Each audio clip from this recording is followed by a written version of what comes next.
I don't care for the idea of machines being used to enhance the lives of a selected few.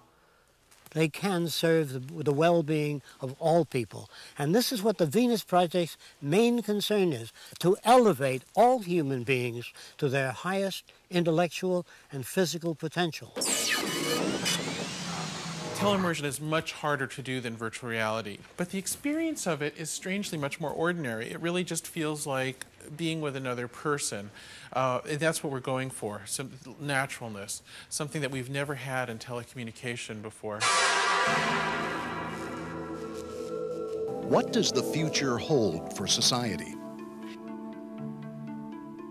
In what kind of world do we wish to live? And if we could redesign the way we live, what would it be like?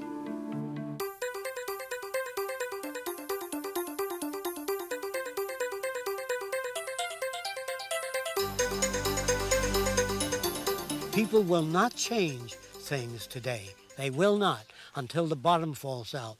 No society, to my knowledge, historically, had ever looked ahead and planned. This is what we've got to do for the future. They've never done that.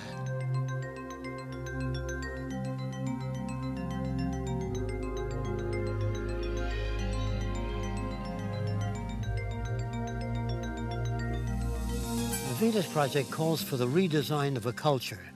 We feel that there's enough resources in the world and enough new technology to wipe out the slums, do away with most problems that exist today. And the Venus Project calls for a resource-based economy. Rather than being based upon money, it's based upon resources. In other words, if a group of people were stranded on an island with millions of dollars in gold and gems, if the island had nothing to support life, water, fish, fruit, arable land, you have nothing. So the real value of any nation is its resources. A resource-based economy and the linking of computers with automated machines called cybernation could usher in the end of the age of scarcity.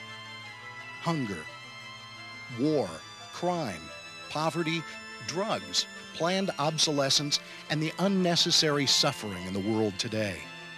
Well, the Venus Project it's an entirely different social design. It's looking at things kind of out of the box of the way we look at things today. It talks about using our science and technology to benefit all people. Today, most people aren't prepared intellectually or emotionally as to what's going to happen in the culture in the future and what's even happening today, how fast technology is replacing people. Central Cybernation will serve as the brain and nervous system of the city. Its electrical tentacles will extend into all areas of the social complex. It could coordinate all of the functions of the entire city, our nation, and eventually the world. This cybernated system could eventually bring an end to the age of politics. Most people today have a fear of automation or artificial intelligence. They feel that it'll make people more like machines than human beings. Actually, this is not the case, because everybody has a refrigerator, hi-fi set, and machines were never a threat to people. Machines not having emotions, they have no ambition. They don't want to run things. They don't want to control people. It's the abuse and misuse of machines that we have to concern ourselves with. Well, we'll walk over to the video dome where we build the models. It's jammed because I don't have any room. These are where we build the models, and oh my, it's freezing. Let me get a little light in here. This represents remote living in the future. When you use science and technology, you can phase out most jobs. People will go back to school, get into art, music, writing. There'll be no work. In fact, I don't know whether you knew this, but the Polynesians had no word for work. Did you know that? They played, they went fishing, there was bananas growing all around. So we are moving toward a society that does not require the participation of people, except in the arts and doing creative work.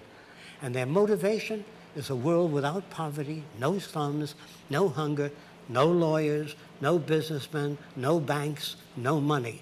You don't need it. What you need is resources. Automation would be used in the future in the Venus Project for all boring and repetitive tasks, window washing, servicing, maintaining machines. We have a rail above the window and a rail below. The rotary brush moves along, slides down, takes the next floor. You don't need a guy hanging out there with straps, cleaning windows. It is very easy to replace most jobs. Here you have the types of machines that will dominate the future. These are grabbers. All the machines are built and serviced by machines. This machine that you see here picks up the building, the apartment. This travels up and down. This travels up and back and inserts the apartment right into the structure. And I don't care for the idea of machines being used to enhance the lives of a selected few. They can serve the well-being of all people. And this is what the Venus Project's main concern is. Not machinery, not cybernation, not automation, but to elevate all human beings to their highest intellectual and physical potential and sense of spiritual well-being. I think what interested me initially about the Venus Project was the technical aspects of it. And when I first came out, we viewed the buildings, we saw the different designs of the individual elements of the buildings, the cities that Jacque had designed, also the transportation systems, the automobiles, the airplanes, the undersea cities, undersea craft, etc. And I think initially I was fascinated by the breadth of Jacque Fresco's creativity. These are cities in the sea. We made these boats out of solid lucite, plastic. And this would be, students would come here and live there for several months. There'd be trees and plants all along here.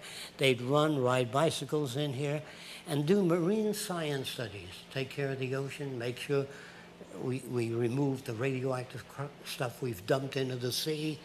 And this represents ocean mining. I like the holistic approach of the Venus Project because it looks at how things relate to other things. So much today, we see a problem and we solve that problem and we create another problem. Everything is like a lattice, a pattern in a crystal growing, and everything relates to everything else. So many of our failures are based on thinking things are independent. And what Jacque does is look at the future as a whole and all of the elements of it. It works with cleaning the environment, giving people a better lifestyle, making things available to people. So you really change we don't change people's behavior, but people's behavior would change if the environment was different. When I see the empty, unfulfilled lives that people lead just to try to make a living, and then I look at how it could be through the eyes of the Venus Project, I really see that there's no other direction to go. What stage of development is the Venus Project at today? Well, we've finished the blueprints for the first experimental city. We've decided on methods for providing energy for people all over the world, not only solar, geothermal, that is, natural heat of the earth. There's enough geothermal energy to propel our society today for 1,000 years, just geothermal alone. There's no shortage of anything today except brains.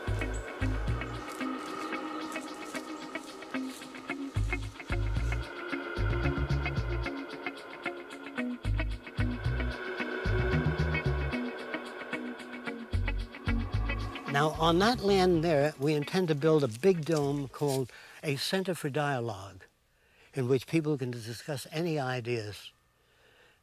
And we would invite people from all over the world to live in our cities as guests.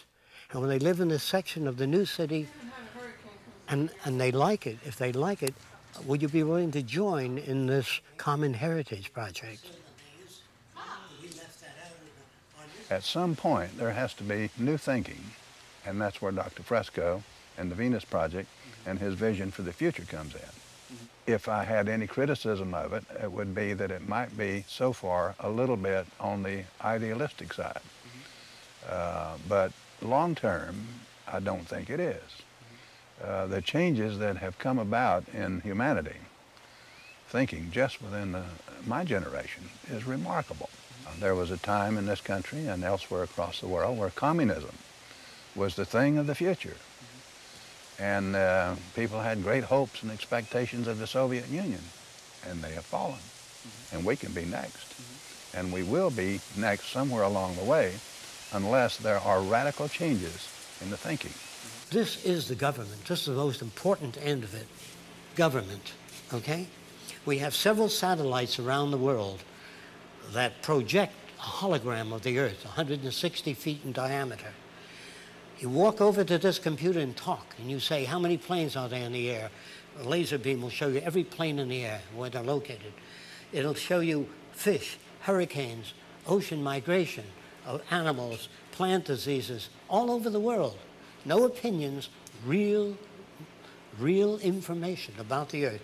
These machines represent that. This machine is the Department of Agriculture with its tentacles out to the agricultural belt. This machine is automatic inventory.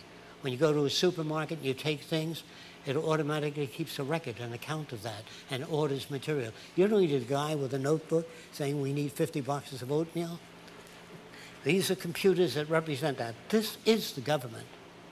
No matter how outlandish an idea sounds, don't sit back and say, nah, it'll never work. Just say, how do you propose to solve this area? What about that area? When you build a dam here, doesn't that stop the beavers from building dams, change the water table? How do you compensate for that? Not attack.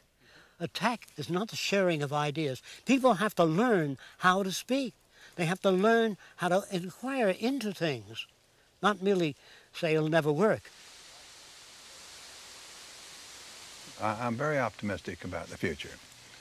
The future is going to be far different, I think, from what we think it will be. Just as the last 100 years have turned out to be far different from what they might have thought in 1900. Now that I have been exposed to this line of thinking, I look upon it now as a sign of hope. Am I optimistic? I really don't know whether it'll come about. I can't say what will happen, but I do know that if we disregard these concepts, the system will die and we'll hurt ourselves.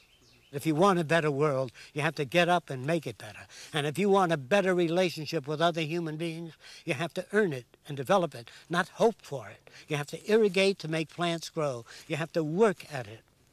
And this is what the Venus Project is about.